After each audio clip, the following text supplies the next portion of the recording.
سلام بچه های گل و دوست داشتنی من. یه داستان قشنگی میخوام براتون تعریف کنم که اسمش هست ماجرای دانا و مانا در کوه. به نام خدای مهربون. یک روز تعطیل بود. دانا و مانا صبح زود همراه پدر و مادرشون به کوه اومده بودن. پدر کوهنوردی رو خیلی دوست داشت و مادر میگفت هر وقت به کوه میاد تا چند روز احساس خوبی داره. دانا و مانا هم محیط کوه رو دوست داشتن، اما بعضی وقتا از پیاده روی زیاد خسته می شدن. بعد از مدتی که از کوه بالا رفتن، پدر که میدونست بچه ها خسته شدن رو به طرف اونا کرد و گفت جلوتر که رفتیم کنار اون درخت کمی استراحت کنیم.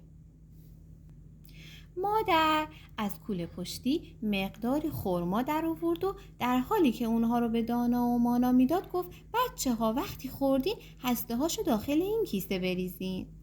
از اونجا خونه ها و ساختمون های شهر به خوبی دیده می شدن.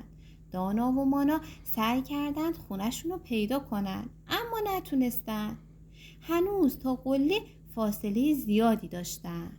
بچه ها قله به بلندترین جای کوه میگن. اونها دوباره به راه افتادند. از کنار چند بوته گل وحشی زیبا که پایین تخت سنگی رویده بود رد شدند. روی یکی از اونها پروانه رنگارنگی نشسته بود. مانا سعی کرد اونو بگیره، اما نتونست. هر چی بالاتر میرفتن هوا پاکتر و تمیزتر میشد. دانا و مانا احساس میکردن هر چی که بالاتر میرن به ابرها و آسمون آبی و خورشید نزدیک و نزدیکتر میشن و از اون خونه ها و ماشین ها دورتر و دورتر. دانا به چند کوه دیگه که نزدیک اونجا بود نگاه کرد.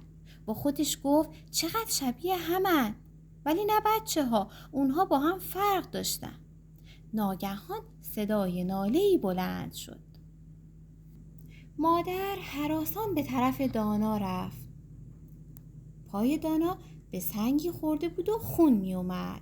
پدر مقداری باند و چسب از کوله پشتی در آورد و شروع کرد به بستن پای دانا.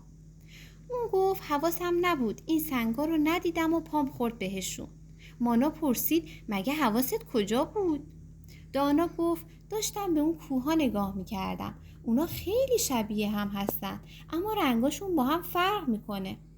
مانا حرفای اونو تایید کرد و گفت راستی پدر، چرا رنگهای اونا با هم فرق میکنه؟ پدر که هنوز داشت پای دانا رو میبست نگاهی به کوها کرد و گفت کوها از سنگهای مختلفی درست شدن. جنس سنگها با هم فرق داره، به خاطر همینه که سنگها به رنگهای مختلفی دیده میشن. پدر برای دانا و مانا توضیح میداد. بیشتر کوها از سنگهای رسوبی درست شدن. مانا میون حرفای پدر اومد و پرسید سنگهای رسوبی دیگه چجور سنگایی هستن؟ پدر گفت سنگهای رسوبی سنگهای لایه لایه هستن که از ته‌نشین شدن مواد داخل آب رودخونه ها تشکیل میشن. به مرور زمان این مواد روی همدیگه قرار میگیرند و سنگهای رسوبی رو به وجود میارن. به همین دلیله که رنگ سنگ ها با هم فرق میکنه و کوه ها و تپه ها هم به رنگ های مختلفی دیده میشن. دانا و مانا با دقت به حرفای پدر گوش میدادن. دانا دیگه فراموش کرده بود که پاش زخمی شده.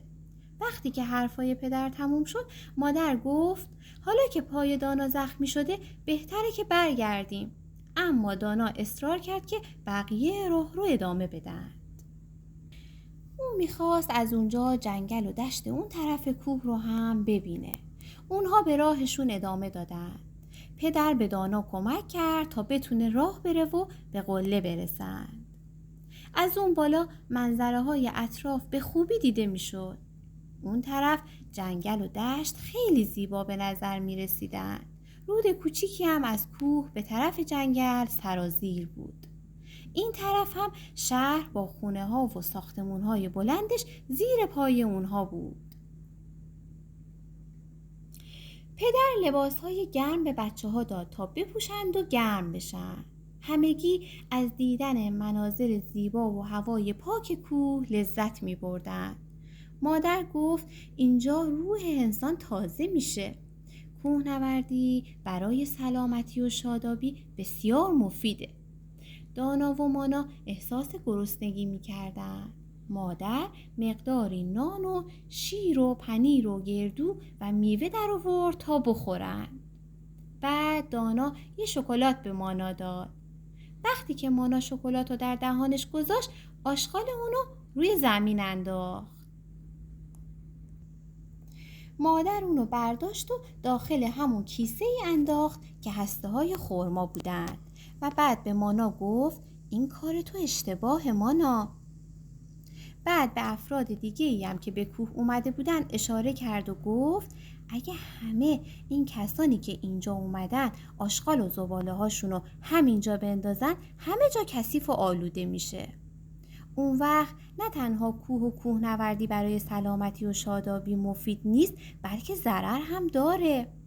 مادر ادامه داد. میگفت کوه هم مانند جنگل جزو محیط زیست ماست که تو اون موجودات زیادی زندگی میکنن. بچه ها، این گلهای وحشی زیبا، اون پروانه رنگارنگ، درختایی که سر راه دیدیم، حشرات و جانوران دیگه‌ای که لابلای همین سنگ‌ها هستن، اگر ما اینجا رو کثیف و آلوده کنیم، سلامتی اونها هم به خطر میفته. پس بهتره مثل خونه خودمون که آشغالا رو تو سطل زباله میذاریم، در کوه ها هم اونها رو درون کیسه‌ای بذاریم و وقتی که از کوه پایین رفتیم اونو در محلی که مخصوص زباله است بندازیم. همه باید تمیزی و پاکیزگی رو رعایت بکنیم. مانا از کار اشتباه خودش پشیمون شد و معذرت خواهی کرد و قول داد که دیگه آشغال روی زمین نریزه. دانا و مانا از صحبت‌های مامانشون فهمیده بودند که آلودگی محیط زیست باعث به خطر افتادن سلامتی انسان‌ها و موجودات دیگه‌ای میشه و برای اینکه همه سالم و سلامت باشیم باید شهر و محیط اطرافمون رو پاکیزه نگه داریم و اون رو آلوده نکنیم. بعد از چند روز زخم پای دانا کاملا خوب شد. با اینکه پاش توی کوه زخمی شده بود، ولی اونها خاطره خیلی خوبی از اون روز به یادشون موند و از پدر و مادرشون خواستن که دوباره به کوه برن. بچه ها، امیدوارم که از شنیدن این داستان خیلی لذت برده باشین. اگه خوشتون اومد از داستانی که براتون تعریف کردم، لطفاً برام یه قلب قرمز بذارین. خیلی ممنونم.